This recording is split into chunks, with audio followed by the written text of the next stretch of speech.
want. So I think that's really a good goal for us to strive for, and I think in many ways we achieve that.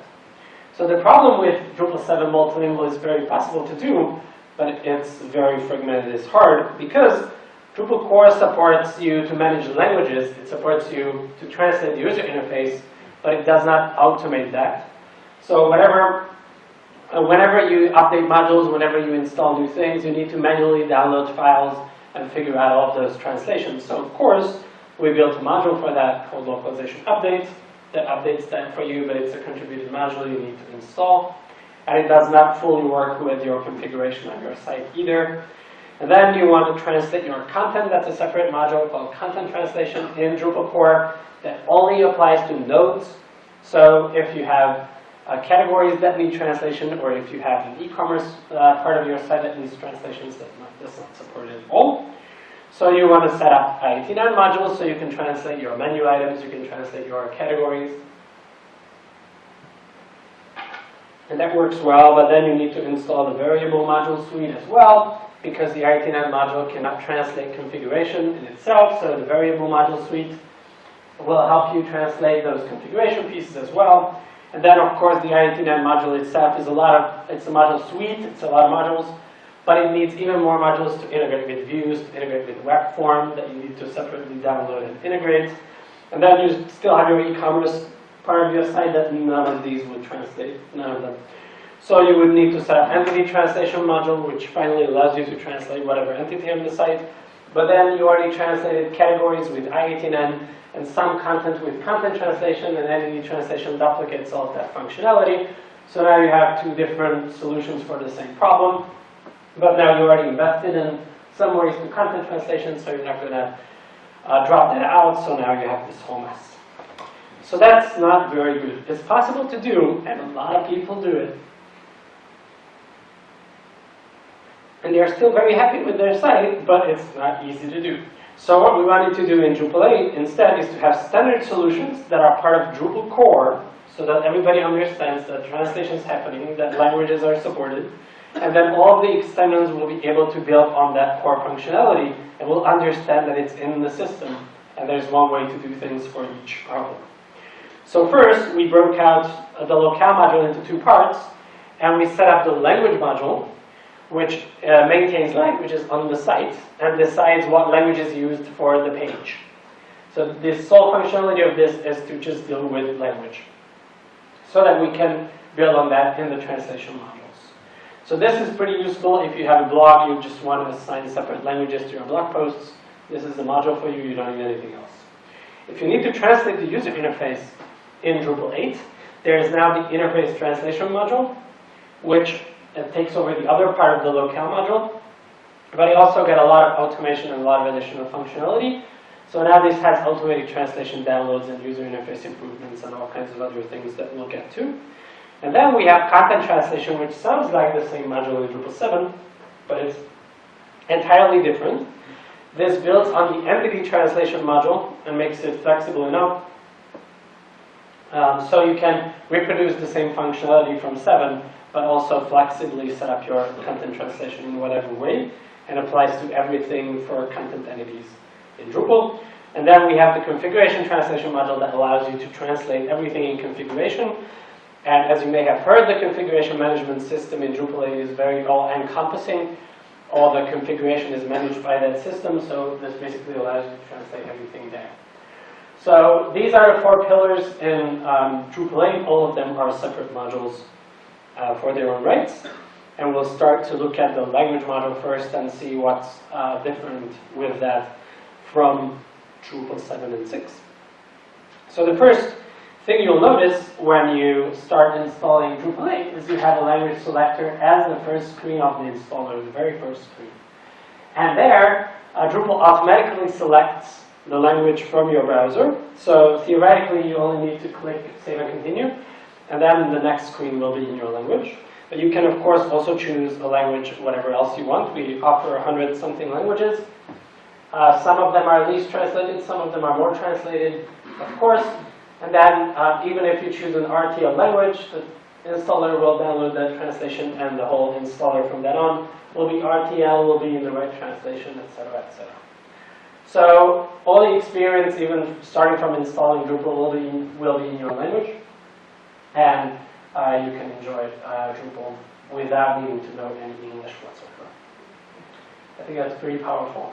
There's no manual steps involved. There is no need to download anything. Drupal does that automatically, entirely. So that's the first step. And then the next step we wanted to do is we wanted to know language of things, because the main problem in Drupal 7 is we don't know the language of your things. We don't know the language of your categories. We don't know the language of your menu items. We don't know the language of your views, none of them. The only thing we know language about is these three things in Drupal core and 7. We know the language of your nodes, we know the language of your users, and your path aliases. And nothing else we know the language. And the main problem with that is we need to make assumptions about the rest of your stuff. So we assume about the rest of your stuff you are creating in your site default language. And then you may or may not do that. So INT9 and all kinds of other modules make that assumption to support your translations, but that's not a realistic assumption to make.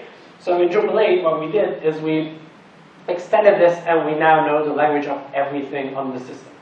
So we now know the language of taxonomy terms, we know the language of views, of each view separately that you created. We know the language of your site information, the site name, slogan, etc. And then we have an extensible system to know the language of whatever on the system. So for example, for views, you may have a section on the site that is created in French, and you're never going to translate it to any other language because you targeted it to French visitors. So you can create the view for that page in French, and you don't need to care about that. And if sometime later, maybe 2 years later, the company decides to translate it to whatever language because now the requirements change, Drupal will be there and know that it was in French and will be able to assist you in using that and translating it from there onwards. So this is very powerful. And then for content, we went a step further and made the default language for content configurable. So it's very easy to assign languages and don't need to make assumptions there either. So we have a content language setup screen that lists all the entity types on the system. And you can pick an entity type that you want.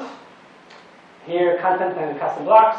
And then set up different bundles, content types to have different values. So you can say your forum topics will always be English and you never show the language selector on them, but your articles will be English and show the language selector, and then set up all these different values. So you can set up dynamic default values for your content pieces and then either show or not show the language selector on them. So if you have a multilingual site, but your forums will always be in English, there's no need to ask users about what language are you submitting your forum post in. But all the content, all the press releases and articles can be posted in whatever language you want and then translated from there. So this allows you to fine-tune your user interface and only show language selectors where you want them, and then set a dynamic default value for those language selectors. For example, if you are collecting reviews on the products, then the review content type or the review comment type, you can set it up to default to the page's current language, and then whatever the user is currently viewing will be the default for that review, and they don't need to select a value either. So that's for content. And then the block module also provides language visibility features on blocks. So that all the building blocks in Drupal pages that are used to position the content on the page can now be hidden or shown for different languages. So you can say this block is only visible for Hungarian or English or whatever you want. And the very good news in Drupal 8 is all the things on the pages are blocks. Even the page title, the breadcrumbs, the navigation tabs, the site branding, everything. So you can go to the block admin page and reposition everything and hide things specific by language. If you don't like the page title, you want to swap it to a different value for a different language, you can very easily do that with block visibility and set up a different block for your different language. If you want to have different menus for different languages, you can set up different menu blocks and use block visibility to hide a menu for one language and show it for another one. So it's very powerful to use. And then this combined with the Drupal core capability to place a block multiple times is even better, because you can take a block and place it in whatever language in the top sidebar, and then place whatever other language in the bottom corner of your footer. So something is more valuable or more prominent in one language is easy to do, and the same thing, less prominent in another language, is not impossible to do in 8 anymore, because you can place the same block multiple times and then show and hide them with block visibility. I think that's a great use case of different features empowering each other to do great things. And then there's the language selection system, also powered by language module. And this has been configurable for quite a while, but there were a lot of pain points. For example, the URL language detection was not enabled by default, which is now, and it was not very well configurable either. So what we did here is we made this much more flexible. So for URL languages, we now have a configuration screen that puts in the URL definitions with previews here, so you can see what's going on, and allows you to set up domains or path prefixes very easily. You don't need to go to each language separately. We have session detection, is pretty much the same as in 7. We have user detection, is also very similar. Where we improved a lot is browser detection, where we now understand that some language codes are understood differently on the globe. So we now have a language mapping of external language codes to internal language codes. And you can add your own mappings as well. So Drupal can understand whatever language code you need to support, and then can map it to internal language codes and very easily map preferences for users. And then we have access administration pages, which allows users to have a separate admin page language, and we have a fallback language that's separately configurable for language detection, which again is very great, because in Drupal 7 you would need to change the site default language to change the fallback language for negotiation, and that breaks a lot of things because of the assumptions I talked about earlier. So now in Drupal 8 you can configure that separately as well. So you can, if you're creating the site in whatever foreign language and you need to turn it over to the customer in whatever other foreign language, it's very easy to do now. And finally, the system includes name transliteration support, which means that whenever you enter something in a machine name field, for example, if it has foreign characters, it will be automatically transliterated into English characters. Unfortunately, this feature only works for machine names in core. The API is built in and is capable to be used for file uploads and all kinds of other things, but is currently not used for those. It is used for machine names. And then there's one more thing for language improvements. English can be deleted from the system. This is again a thing that is a big improvement from Drupal 7, because in Drupal 7 you need to have English there. And even if you disable English, it will show up at different places. And show up in language selectors and all kinds of places. And if you don't want English on the site at all, you can delete English. It will not show up in language selectors and places. Of course, the interface translation will still fall back on the built-in English text, so that's not a problem, but you'll not see it littering your user interface in the administration pages. So in summary, the Drupal 8 language system allows you to delete English. It makes language selection a lot more flexible and configurable. There's block visibility for your things. There's views-powered blocks that I will talk about more later as well. There's very flexible configuration for content defaults. There's a wider language assignment, so we know the language of everything on the system, and it's first in the installer. And this was only 1/4 of the new things in Drupal 8 for multilingual support. You liking it so far? It's going to improve your life? I hope so. Okay. Let's move on. Interface translation. So interface translation, I said the biggest problem was that you need to manually download things, and Drupal doesn't do it for you. So we've seen that the installer automatically downloads the translations. It's not just that.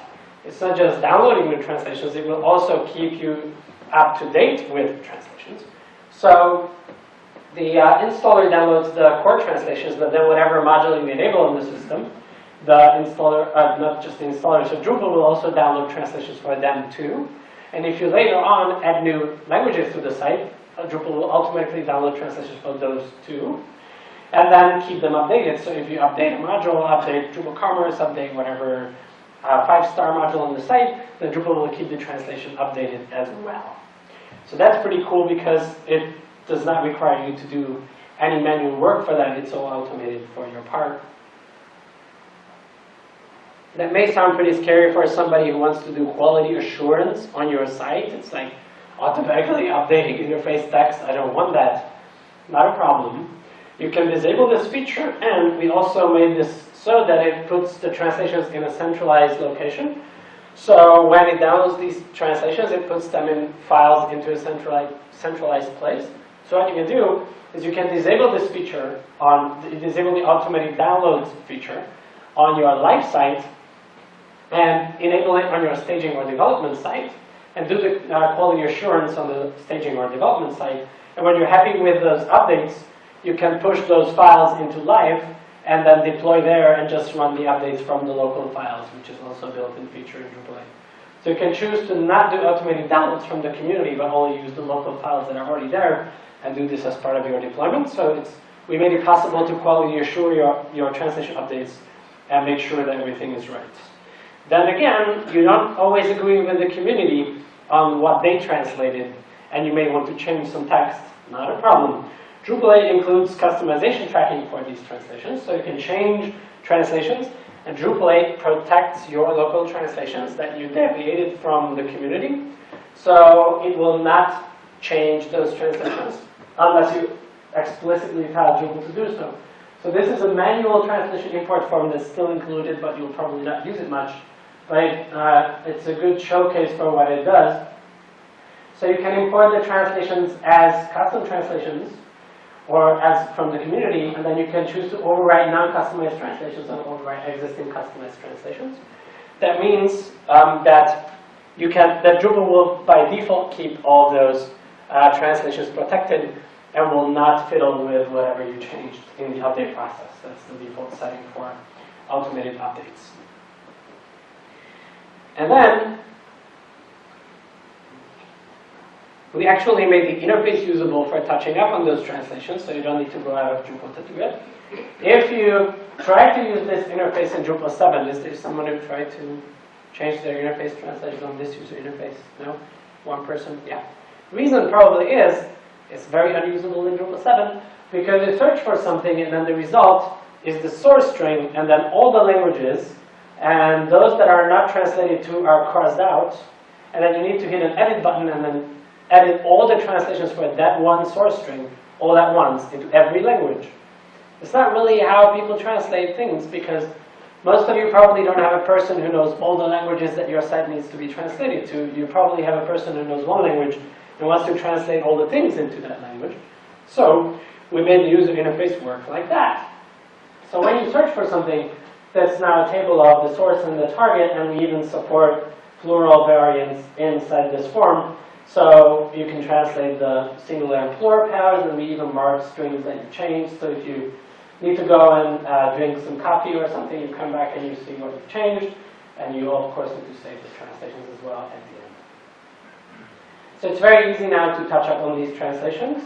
And then all these get saved as local customized strings. So if you filter for translated strings, you can filter forward for customized translations, and there you see all the things that you just changed.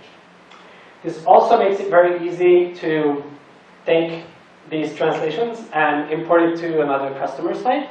So if you have customers with repeated requests of the same string changes, or you have your own preference for how things should be translated and you want to use that for multiple customers, this is your user interface.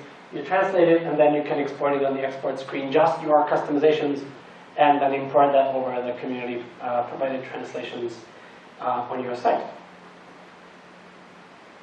Next one, you can translate to English in Drupal 8. So in Drupal 7, if you wanted to change English interface text, you needed to add your custom English language, and then now you have 2 English languages, and your content was in the previous English language, but your interface was in the new one. It's a mess. In Drupal 8, there's a checkbox in the English language. By default, it's not translatable, but you can go in to edit English, and then there's a checkbox to enable English for interface translation. And then you can change whatever you want in English as well. This checkbox is there for performance reasons, so by default, Drupal will not be slowed down for English translations. But in this case, we are changing the login language to sign-in and saving that, which is a practical common example for changing interface text. And then when we swap out to a screen without us logged in, then the button will say sign in instead of logged in. So it's very easy to change English interface text as well. It's all built in. So that's for the interface translation improvements. Now you can translate to English. We have a whole new interface that's inline table you can translate. Right there you can translate plurals. You can, and then we mark those translations custom. We track those custom strings. You can export them. You can. Those are protected by automated updates. We centralize the automated updates to one directory, so you can use this in your deployment strategy to quality assure your translations and deploy them. We do automated downloads if you want that on live site, or if you want to do that on a dev site. You can choose however you want to configure that. And now this is a separate module, so if you don't need interface translation at all, you're just a content repository with data that you need to track languages on, you don't need to enable this module. And that was half of the Drupal 8 multilingual improvements, and we have still 2 parts remaining. So the next step is content translation. And the big thing about content translation is we support all content entities now. So the question is, what's a content entity in Drupal 8? So there's generally entities in Drupal 8, which is a big bucket, and then there's content entities. And that may be misleading, but even user profiles are content entities because they are profiles and they have content, sort of content data and displayed as content. But also menu items may be another confusing thing. They are also content entities. So basically, usually content entities are things that your site visitors may be creating. They're user profiles, categories, and tagging vocabulary, comments, contact messages, etc. Menu items and nodes may be created by content editors. So those are content entities, or in a different definition, things that may have fields on them, may have customizable fields on them. Menu items don't have them in core, but the rest of them do. So we do have an integrated configuration interface for that as well. And the good news is now you can configure translatability on the field and on the subfield level. So let's see how that works. We use the same menu piece, content, language, and translation when you have translation enabled. And now you have a translatable checkbox as well. And now you can enable articles for translation. And now all the fields, title, author, publishing status, created, changed, promoted, sticky, whatever, you can enable for translation. And this is the default setup. And some fields like files, image fields, have sub-field level support as well. So you can say your alt text and your title is translated, but your image itself is not, which is pretty useful for product pages where you want to keep the same product image, but you want to translate the text. And this applies to everything in the system, your custom blocks, comments, user profiles, whatever you wish. So there's this nicely integrated user interface where you can have a full overview of what's multilingual in your site, what's the default languages for them, with what exposes language selectors, which fields are translatable. And if you check every checkbox for the content types, it's practically the same as in Drupal 7 and 6, because then every single piece of data on a content entity is translatable, which is how Drupal 7 and 6 works. It maintains a copy of your content. But you can dynamically set it up however else you want. You can, if you don't want to publish translations separately, you can disable the translatability of the publishing status. Or if you want to upload different files for different translations, you can enable the translatability of the file itself as well. So this allows you to set up your site in a very scalable way to however much you need, and then adapt it through time to the changing needs. And you don't need to migrate between different modules, or you don't need to migrate between different approaches. And contributed modules only need to be compatible with one type of way of solving this problem, which I think is pretty cool. For the translation interface, not much surprise there. Basically, it's very similar to how we had in Drupal 7. There's a Translate tab on your content. You go there. There's a list of translations available, and then you can add translations. It uses the same translation form there is on that is used for creating the content itself. And in this case, all the fields are visible for translators, but there's a very rich permission possibility to set this up however you want, so that translators may only have access to fields that are translatable, and not fields that are shared between translations, or vice versa. And you can set up translations per entity type, so the permission model is very flexible. So I said before that this is great, but it's also even better because now views is in core, and all the content that you now have on the system can be pulled from views and can be played with, and that's very powerful. So the first thing that's cool about views in core is that it's not just we put views module in core, but we use views a lot in core. The front page itself is a configurable view, so you can change how it behaves and what it does. The blocks, several blocks are views. The recent contents block, the recent users block is a view. And my personal favorite is admin pages are views. So you can go into the node admin page and customize which filters are available and which columns are in the table. And all of those things, you can just click together and change it. So you can set up content translation workflow with core views by cloning that display and having a screen for your content translators with whatever filters and tables you want. I think that's amazing. So views is really an integral part of Drupal core. So it's very important to have good language supported views. And we basically have two layers of language supported views. So if you go into a view, there's basically two parts to how a view is structured. First is how the result is computed in views. And then we have language filtering. So you can say your translation language is whatever, and then you can say to the content language selected for the page, or the language preferred by the user viewing the page, or whatever specific language, or the site's default language, or however you want. It's very flexibly configurable. And that decides the filtering on the view. So now you have results, and you want to display the results in the view. And we have a setting for how the results are displayed in the view. And you can configure what language the results are displayed in, independently of what they were filtered for. So in this case, this is the front page view. It's filtered for content language selected for the page. And it's rendered in the content language of view row, as in the language found for the row.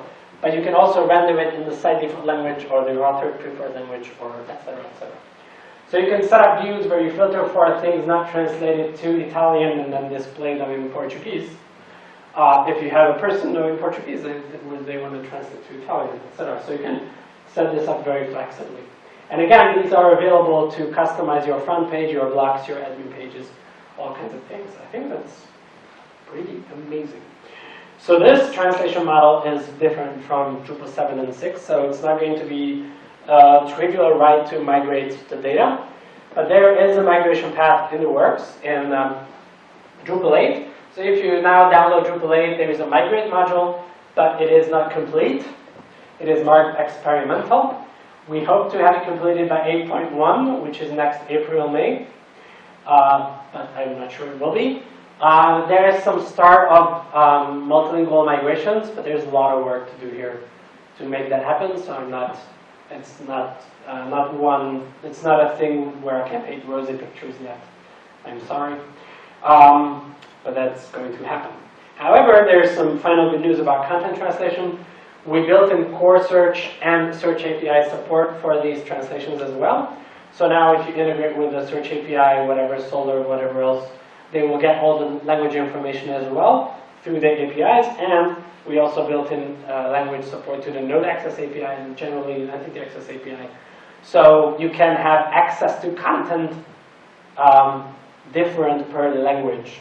So like if you sell access to your Finnish content and sell access to your German content separately, and to your French content separately, and to your English content separately, you can easily do that as well. So in summary, what's great about content translation is we have a unified system that works with content access with languages, search with languages, It applies to all content entities in core and also in contrib. So if you install 5-star, if you install commerce, if you install whatever other module, this works with the entity system, so it's baked in and they will work with it. It's very configurable per bundle, field, subfield. There's going to be a migration path sometime for getting off of older sites and starting to use it. And now there's one more piece left, configuration translation, which is not any least exciting than the previous things. So in Drupal 8, there's this new configuration system, and it's worth talking about what it covers. So I said there's these entities in Drupal 8, and there are content entities, which were nodes, users, comments, terms, contact messages, menu items. There's also configuration, and some of them are entities and some of them are not.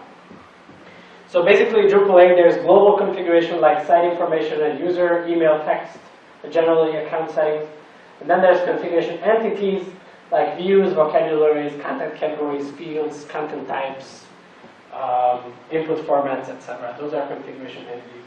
So basically, configuration is all the things that you are usually editing on the back end, and these are usually not being created on the site, on the fly, in live. These are usually staged from dev or staging and follow a site building procedure, etc. So those things are in configuration in Drupal 8.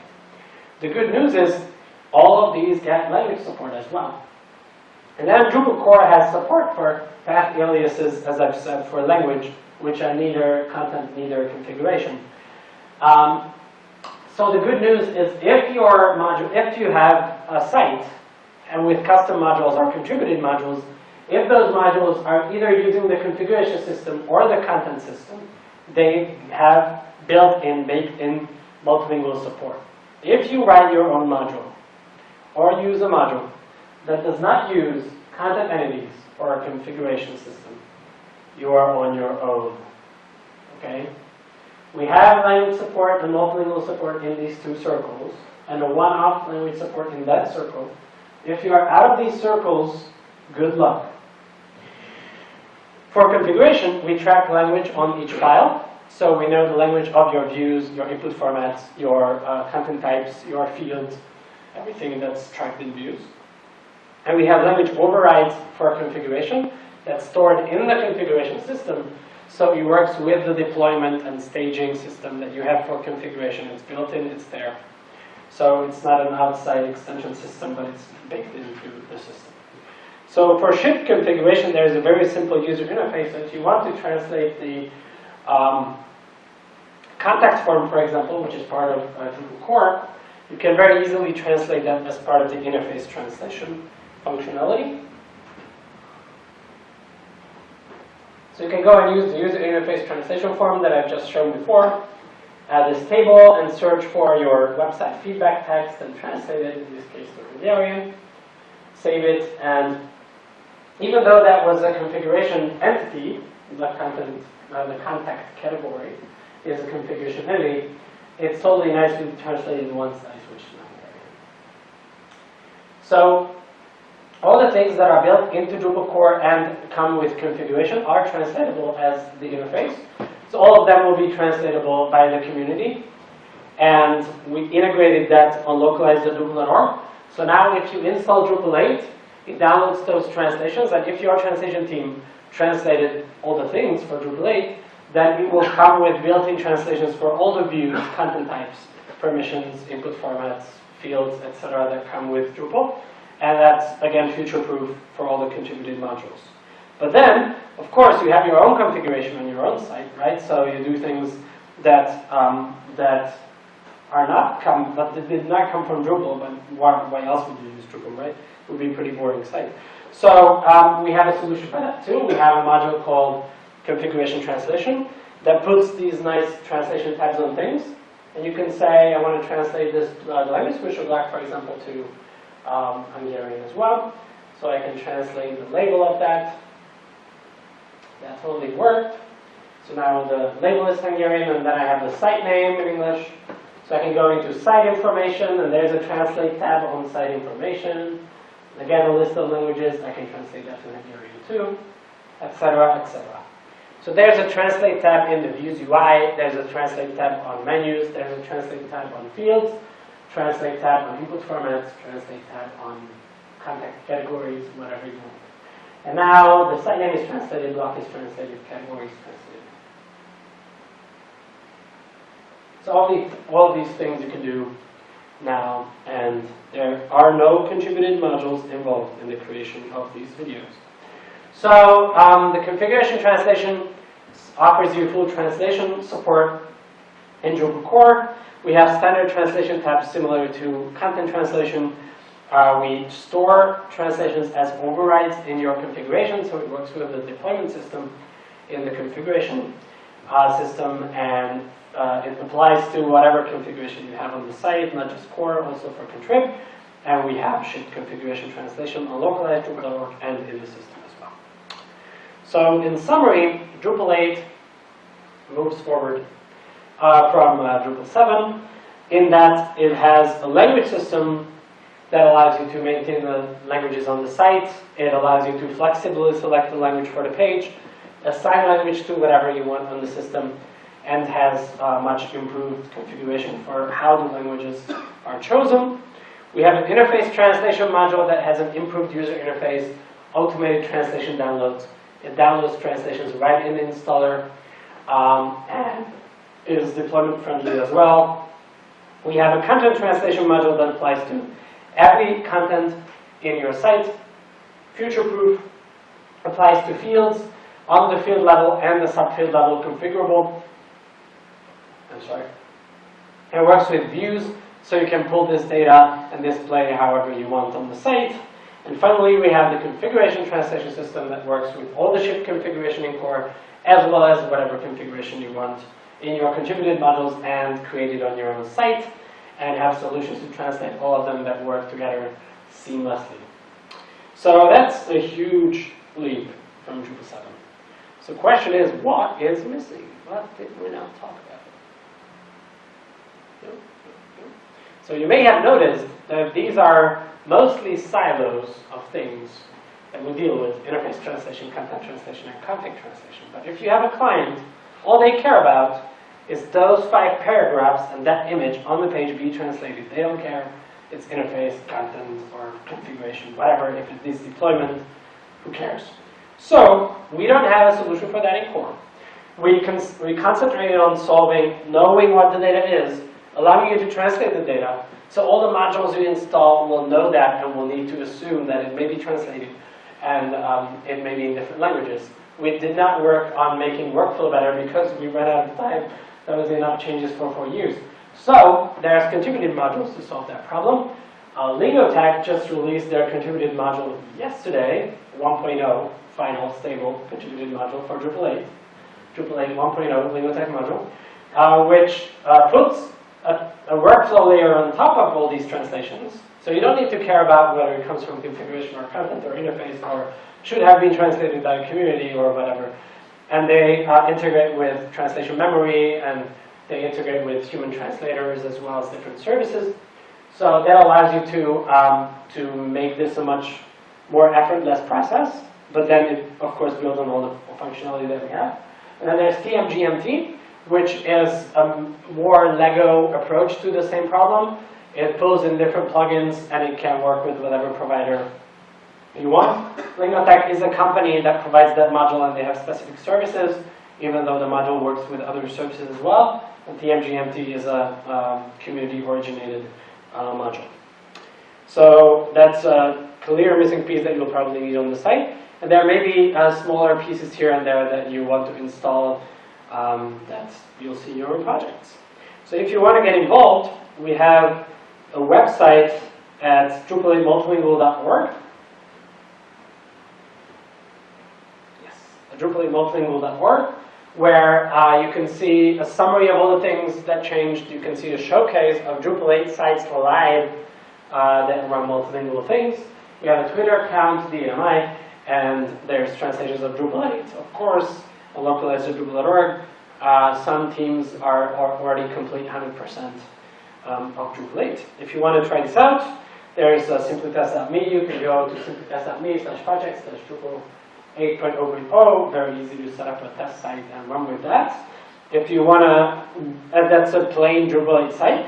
If you want to look at a site that has sample content and configuration and navigation and stuff and views and image styles and all kinds of things, then we have a multilingual demo Drupal 8 distribution that includes sample content, blocks, menus, views, etc. That's already built and it works. You just install it. It's Google translated, so if it's funny French or funny Spanish, sorry. So you can try that out and have your hands on them. So once again, this is, although I'm presenting all these changes, it's being work of 1,300 people, these people, for over 4 years are working on this and making all of this possible. So I would like to thank them for all of this work and for making this happen. And that's it for my session. Any questions?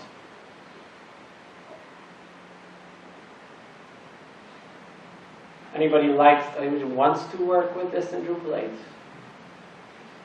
Yeah? Okay, cool, nice. You wanted to have a question there or no? What is the place for the internationalization module now? So what's the place for the internationalization module now? One thing, so the IETN module supports all kinds of translation modes that and not all of them may be built into Drupal 8.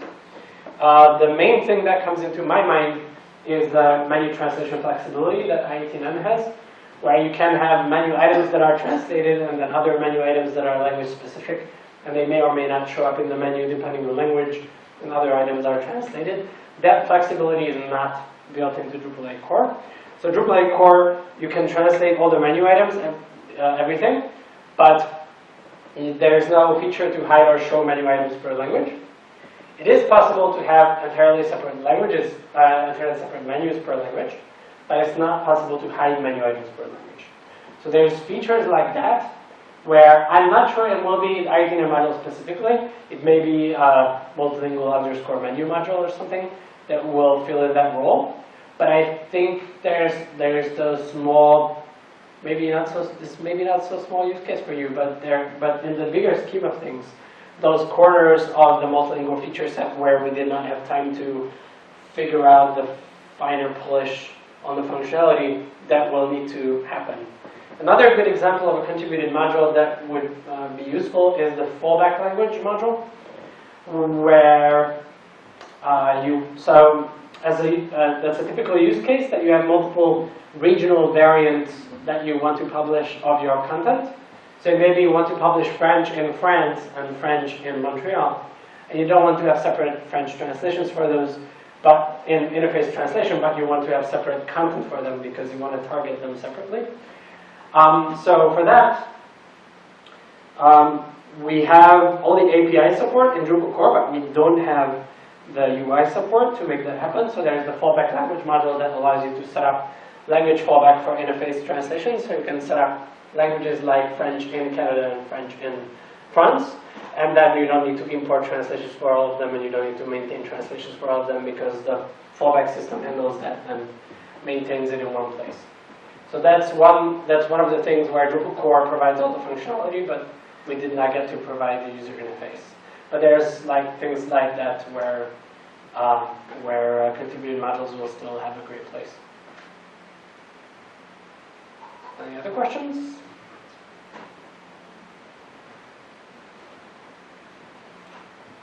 Nope. Okay.